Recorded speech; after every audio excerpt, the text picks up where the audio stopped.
कैसर साहब का तालियों से इस्तकबाल करें और स्वागत करें। मैं मंच अब डॉक्टर कलीम कैसर साहब को सौंपता हूँ। आदाब। कितने लोग चाहते हैं कि मुशायरा शुरू किया जाए? एक हाथ उठाइए। और कितने लोग चाहते हैं फ़ौरन शुरू कर दें? और दोनों हाथ को इसको तालियों में बदल दीजिए, मैं मुशायरा शुरू कर देता हूँ। क़दरें बदलती रहती हैं। पहले ये नहीं कहा जाता था कि तालियां बजाइए, लेकिन वैल्यूज़ बदल गई, क़दरें बदल गई। पहले नाश्ता भी नहीं आता था इस स्टेज पे, अब नाश्ता भी आता है। शायर पहले भूखा रहता था, अच्छे अच्छे शेर निकालता था, अब नाश्ता करके वो शेर कहता है और शेर पढ़ता है।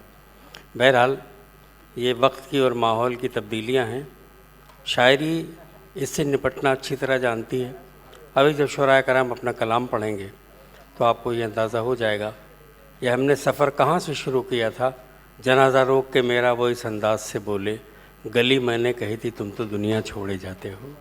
या यूँ कहा गया था कि कुछ और मांगना मेरे मशरब में कुफ्र है, ला अपना हाथ दे मेरे दस्ते सवाल में। वैल्यूज़ बदलती रहती हैं, क़दरें बदलती रहती हैं। आज का शायर जिस तरह जिस रंगत के शेर कहता है वो आप भी वाकिफ़ हैं उससे और मैं भी वाकिफ़ हूँ।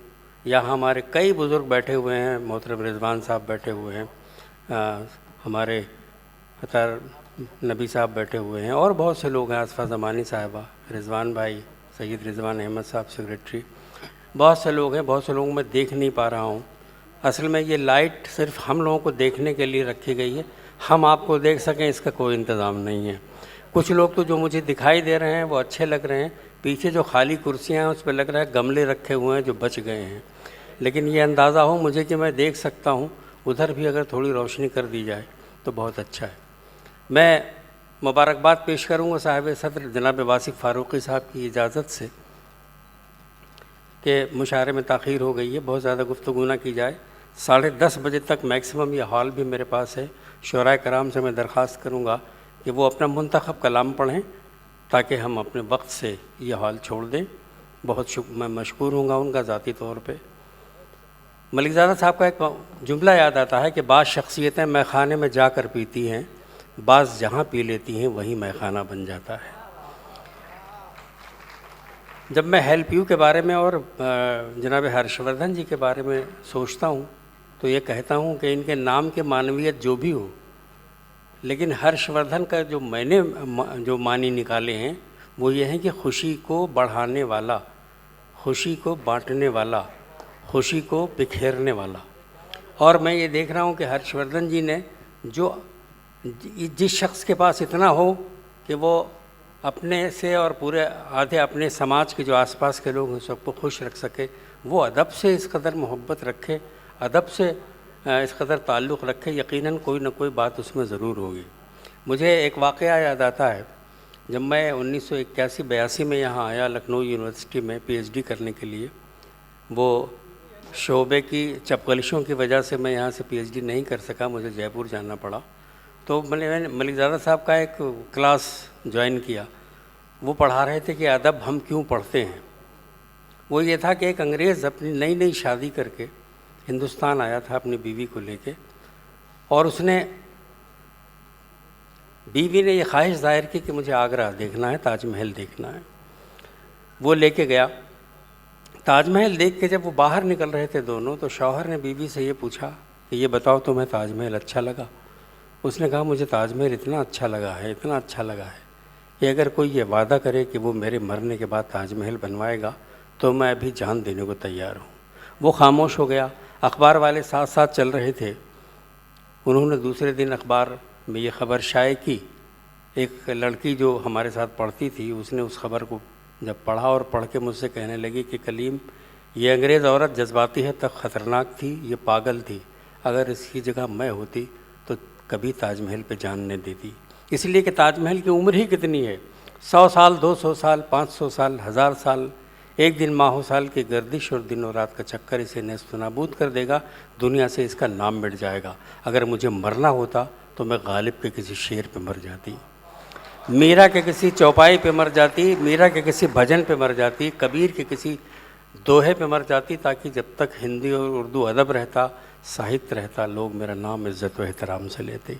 तो जब मैं हर्षवर्धन जी के बारे में सोचता हूँ कि एक शख्स को क्या ज़रूरत थी अदब में, इस कदर नीरज जी पे बड़े बड़े शोज़ कर रहे हैं, अनवर साहब पे कर रहे हैं, बल्कि इन्होंने तो मुझसे फ़ोन पे ये कहा कि मैं साल में अनवर साहब पे 2 मुशायरे करूँगा और अच्छे किस्म के मुशायरे करूँगा, नीरज जी पे प्रोग्राम्स करूँगा और जो समाज को जो चीज़ें बेहतर तरीके से अच्छा पैगाम दे सकें उन पे मैं करूँगा। तो मुझे हैरत हुई कि ये शख्स जो पूरी अपने बिज़नेस में इतना मसरूफ़ रहता है, वो शख्स अदब के लिए इतना वक्त कैसे निकाल पाता है और कैसे सोचता है।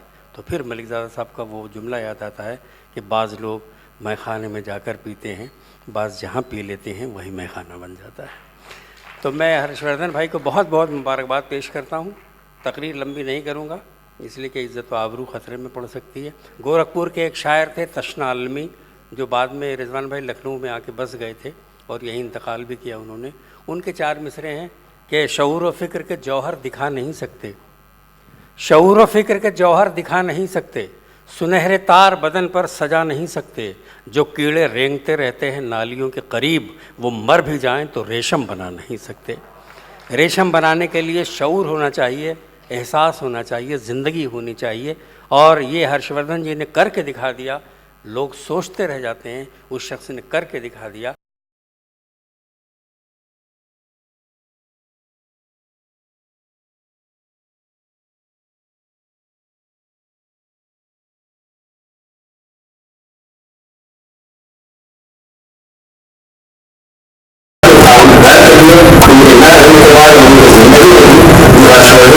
अदा किया है उसका मैं लफ्ज़ों में बयान नहीं कर सकता।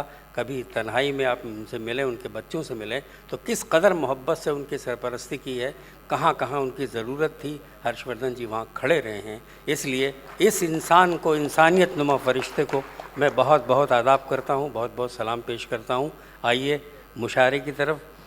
मैंने जैसा अर्ज़ किया आपसे कि 10:30 बजे तक मैक्सिमम हमारे पास ये हॉल है।